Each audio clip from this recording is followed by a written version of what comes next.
Bonjour Thierry Boursy, bonjour François-Henri Soulier, merci de nous recevoir pour Lecturama. Vous avez coécrit Le songe de l'astronome, publié chez 10-18 et qui sortira, si je m'abuse, le 1er septembre. C'est exact. Voilà, prochain. Alors, pourquoi avoir choisi le personnage de Tycho Brahe pour écrire ce roman? Rappelons que Tycho Brahe, astronome de son état au XVIe siècle, tenait pour acquis que la Terre demeurait immobile et que les autres planètes tournaient autour du Soleil. Et alors, que représente pour vous ce scientifique du XVIe siècle? Alors c'est à la fois un homme prudent, il savait parfaitement que la Terre tournait autour du Soleil, mais Giordano Bruno venait d'être brûlé quelques années avant, et je pense qu'il se sentait éminemment combustible du point de vue de l'Inquisition, donc il a préféré taire cette évidence, contrairement à d'autres qui ont fini sur le bûcher. Il est très intéressant en tant qu'astronome. Il a fait des calculs absolument prodigieux sur les trajectoires des planètes, les plus précis de son temps. Kepler les améliorait juste après lui, c'est Kepler était son assistant. Et surtout, ce qui est fantastique, c'est qu'il a une mort complètement mystérieuse. Et c'est ça qui, pour nous, auteurs de polar, est passionnant. On l'a autopsié et donc exhumé 2 fois, dont la dernière, très récemment, il y a quelques années encore, pour connaître le fin mot de sa mort. Et on n'y est pas arrivé. On doit dire aujourd'hui encore que l'autopsie n'a rien donné de tout à fait concluant. Donc pour des auteurs de polar, trouver la solution de cette mort mystérieuse, c'est vraiment une quête formidable et plein de rebondissements possibles. Pourtant, à notre époque, avec tous les moyens scientifiques que l'on a, on peut déterminer s'il était empoisonné ou non.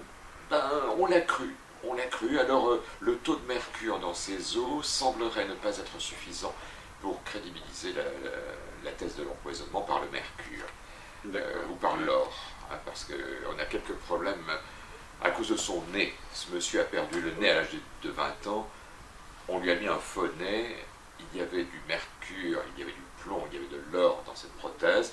Est-ce que c'est ça qui l'a tué? Il semblerait que non. Alors, comment votre rencontre s'est faite autour de ce projet? Alors, François et moi, on se connaît depuis déjà pas mal d'années. On s'est rencontrés sous l'égide d'un scénariste de François Truffaut qui s'appelait Bernard Revon et qui m'a présenté à François dans le cadre de stage de scénario, de stage d'écriture de scénario à Toulouse. Et ensuite, notre amitié s'est immédiatement scellée sous le signe de la création, de l'écriture. Le cinéma, on aime les mots, on aime l'image. Et on a développé ensemble un premier scénario de cinéma qui s'appelle L'hiver de l'éléphant et qui a finalement été adapté en bande dessinée, et dessiné par Joël Polonsky, qui nous a valu le Safran d'Or. Voilà, le prix du salon de Cajar l'an dernier. Et sur cette lancée, ayant été sollicité par 10-18 à la suite de mes ouvrages sur la guerre 14, la série Célestin Louis, et j'ai proposé à François d'écrire avec moi un livre, un polar historique. Et François a rebondi en me parlant de Tycho Brahe. Ouais. Et comme on vient de le dire, moi j'ai immédiatement aussi tilté sur l'intérêt de ce personnage, avec le mystère de cette mort, une époque assez étonnante de guerre de religion, d'Europe en formation, de conflits politiques. Et des personnages assez hauts en couleur comme Rodolphe de Habsbourg, son alchimiste, le peintre, etc. Et ça a donné, Parce qu'il est vrai, on n'a pas beaucoup de connaissances de manière générale sur ce qui se passait à Prague au XVIe siècle. Oui, alors que c'était un foisonnement culturel incroyable, parce que justement ce prince de Habsbourg, qui était, on dirait aujourd'hui, maniaco-dépressif, qui était un mélancolique, se réfugiait en particulier dans les arts, les sciences, et les sciences à l'époque allaient jusqu'à l'alchimie, bien entendu. L'astrologie et l'astronomie n'étaient pas tout à fait encore clairement déterminées, et il faisait venir à sa cour de nombreux artistes, en particulier c'est lui qui a été un des mécènes d'Arcimboldo. C'est à lui qu'on doit les commandes de ces extraordinaires portraits de légumes, de fruits et de fleurs qui ont fait la gloire d'Arcimboldo. On en parle d'ailleurs dans le bouquin, parce que c'est vraiment on peut dire que Prague est un centre culturel tout à fait extraordinaire, moins connu peut-être que Florence que Rome, mais c'est un très grand centre de la Renaissance, indéniablement. Alors pourquoi avoir créé un huis clos un peu à la façon d'Agatha Christie? Moi, ça m'a fait penser à Agatha Christie. Ben, on a un décor qui se prête à ça, c'est ce fameux château de Prague, qui est une création architecturale absolument aberrante, qui est un monstre en soi. C'est un monstre architectural, composé au fur et à mesure des époques par des cerveaux totalement différents, qui n'ont pas forcément détruit ce qui précédait, mais qui ont emboîté des structures architecturales au préexistant, fabriquant une espèce de ville, de hameau, de palais. C'est pas un palais d'ailleurs, c'est un château. Kafka lui-même, qui a habité à côté, ça n'est inspiré pour son bouquin, parce que c'est un lieu vraiment mythologique en lui-même déjà, ce palais. Et un lieu monstrueux comme ça, renfermant des monstres à l'intérieur, c'était tout à fait propice à une narration policière, en tout cas de type thriller. Alors, je me suis posé la question en lisant cet ouvrage, qu'est-ce qui était le plus important? Parler de Tycho Brahe à travers ce roman, ou bien créer une fiction policière historique avec en toile de fond ce personnage? Enfin, qu'est-ce qui était le plus important en fait? Si le point de départ a été quand même cette mort restée mystérieuse du plus grand astronome de son époque, très vite le plaisir de mettre en scène une époque avec ses personnages et ses conflits a pris le dessus. Tycho restant le personnage, on ne peut pas vraiment dire non plus le personnage central, c'est la victime. Oui. Et il meurt donc très vite dans le roman. Mais il est le nœud de l'intrigue, voilà. on peut dire. Il est le nœud autour duquel tout se noue et se dénoue. Et puis, vous savez, on pense souvent à cette phrase, on en parle parfois avec Thierry, d'Alexandre Dumas qui expose un peu la chose. Quand il dit l'histoire est un clou auquel j'accroche mon tableau, eh ben, c'est un peu ça. On avait en la personnalité de Tycho un clou formidable, énorme. Et après, ce qu'on allait accrocher dessus, ça devait tenir la route. Vous voyez, c'est ça qui était passionnant. Et je crois qu'on s'est appliqué à peindre le tableau avec le plus de détails possible, un peu dans la manière des peintures flamandes de Jérôme Bosch, du Jardin des Délices, plutôt des supplices, puisque là, c'est vraiment les supplices et les monstres. Et je crois d'ailleurs qu'on a parlé de sortes de freaks au sujet de notre bouquin, et c'est vrai qu'il y a un petit côté freaks, les monstres dans le château. Mais Tycho est vraiment l'axe autour duquel tourne ce manège de personnages fascinants, étranges, mystérieux, monstrueux. Un beau décor et des personnages forts. Alors justement, comment vous avez peint ce tableau à partir d'écrits? Vous êtes rendu au château? Comment vous avez travaillé? La documentation d'époque, bien sûr, on s'est renseigné beaucoup sur les biographies, il y en a plusieurs, de Tycho Brahe.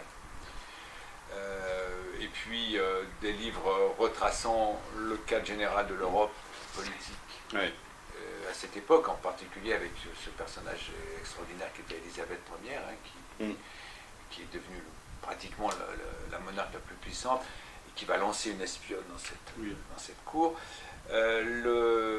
La succession du Danemark était intéressante aussi. Et puis, alors, Tycho ayant été désavoué ayant été d'abord le protégé de Frédéric, et puis désavoué par Christian. Désavoué par son fils Christian, déjà nous donnait une petite continuité politique intéressante.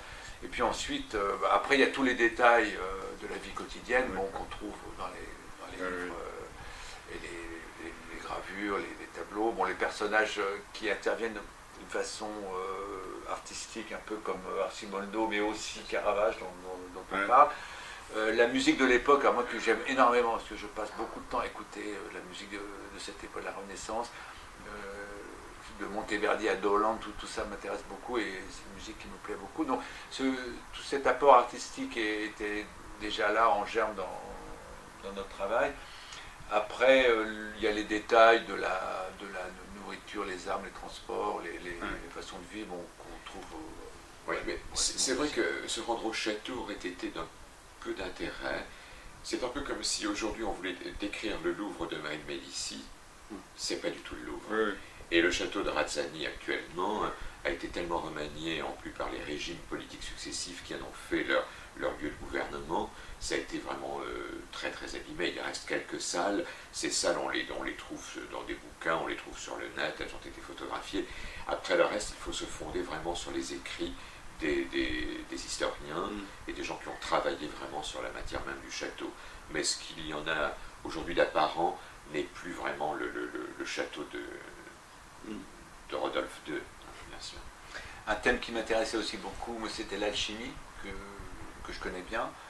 Et on le retrouve dans les centres d'intérêt de Rodolphe, puisqu'il a son cabinet d'alchimie particulier, dans ces sous-sols très mystérieux, qui ont vraiment existé, donc où il y a une salle de la divination, une salle il y avait la salle des monstres, des curiosités, le cabinet de curiosités de Rodolphe qui a complètement disparu existait vraiment, et il collectionnait là-dedans des choses incroyables. Il y avait même, paraît-il, le poignard qui a assassiné Jules César. Enfin, c'était tout à fait extraordinaire, des choses qui sont de l'ordre de la plus grande fantaisie, avec des objets scientifiques réels. Mais à l'époque, le merveilleux déborde sur la science complètement, et la science n'a pas vraiment les limites que nous lui connaissons aujourd'hui, d'expérimentation, de preuves. Il y a toute une partie, vous savez, on croyait encore que les licornes, enfin la corne de Narval, c'était celle d'une licorne, on était dans un entre-deux, entre le mystère et la réalité rationnelle, on dirait aujourd'hui. Il y a bien sûr toujours le problème qui se pose dès qu'on fait de l'historique, c'est-à-dire le problème des dialogues. Alors moi, je l'avais déjà eu sur 14-18, dans la série Célestin Louise. Je m'étais amusé un jour à lire à des élèves de 3e un extrait d'un bouquin d'Orgelès où les poilus parlent entre eux. Et ils n'ont pas compris la moitié ou les 2 tiers des phrases, parce qu'il y avait des mots d'argot, des poilus qui n'existent plus. Donc on est obligé à chaque fois d'élaborer un dialogue, une façon de parler qui soit à la fois moderne, donc compréhensible pour nos lecteurs, et quand même qui donne une couleur. Une petite musique, en l'occurrence baroque, peut-être post-gothique, on va dire, mais on ne peut pas écrire en gothique, c'est pas possible. Et alors, je me suis posé la question sur la disgrâce à la cour du Danemark de Tycho Brahe. Est-ce que c'est de l'ordre de la fiction, les motivations Non, il appartenait à de grandes familles de la noblesse danoise. Il était, on peut dire, une famille princière, c'était un prince. C'est d'ailleurs pas pour rien que Shakespeare va se servir de lui pour faire Hamlet. C'est Tycho Brahe qui a été le modèle. Et vraiment, cet homme était dans les 3-4 grandes familles qui tournaient autour de la cour royale. Et il a été l'objet de disgrâces très très effectives, très éprouvées. Là, historiquement, on sait parfaitement quand il a été chassé, pourquoi. Je crois que son tempérament un peu trop autoritaire et un peu trop dépensier a beaucoup déplu. Et puis la solution que nous donnons... oui, justement, oui. Alors, curieusement, pour aller un peu plus loin, quand même. Dans cette réponse, alors, il y a effectivement une chose qui semble avérée, c'est que son comportement avec la population de l'île de Venne, dont lui avait fait cadeau le roi Frédéric, a été extrêmement violent, dictatorial. Voilà. Donc ce qui fait que quand Christian est arrivé au pouvoir, il lui a enlevé cette île et il l'a mis dehors en disant allez faire vos expériences ailleurs. Alors, puis il dépensait beaucoup d'argent pour sa machine aussi. Le palais du Raniborg, etc. Et d'autre part, alors l'explication qu'on donne, on ne va pas en donner la saveur dans cette interview, mais l'explication qu'on donne très curieusement, qu'on a inventée, vraiment, inventé. Dans le chemin de l'écriture, tout d'un coup, ça s'est imposé comme étant la solution qui nous intéressait, en tout cas. Eh bien, François, un jour, en surfant sur Internet, a trouvé un professeur allemand qui... Hollandais, qui donne notre solution. Ah oui. C'est tout à fait incroyable. Un historien. Un historien qui, je crois, enseigne à l'université de Strasbourg actuellement. Nous ne l'avons pas encore contacté à la date d'aujourd'hui, mais c'est parce que la découverte est très récente. Mais c'est tout à fait étonnant de voir qu'un historien scientifique arrive par une logique scientifique à la même conclusion que nous, qui avons pris les chemins de la fiction, de l'imaginaire et de la fantaisie. Oui. C'est tout à fait étonnant. Ça serait intéressant de connaître son chemin, lui. Voilà, alors son bouquin n'est pas traduit encore en français, je crois qu'il va être traduit bientôt. En tout cas, il y a un projet de traduction, c'est un bouquin d'historien, bien sûr, alors que nous, le nôtre est un bouquin de fantaisie, est un livre imaginaire, mais c'est quand même curieux que la fiction rejoigne une réalité scientifique par des voies tout à fait différentes et aboutissent à la même solution, puisque la voie médicale, la voie empirique, on peut dire, de l'autopsie, n'a rien donné. Et c'était très astucieux de voir ça à travers la peinture. Voilà. Ouais. Alors, enfin, on j'en ne dis pas plus. Ne spoilons pas. Voilà. Bon, écoutez, je vous remercie beaucoup pour cet entretien. Merci à vous. Merci.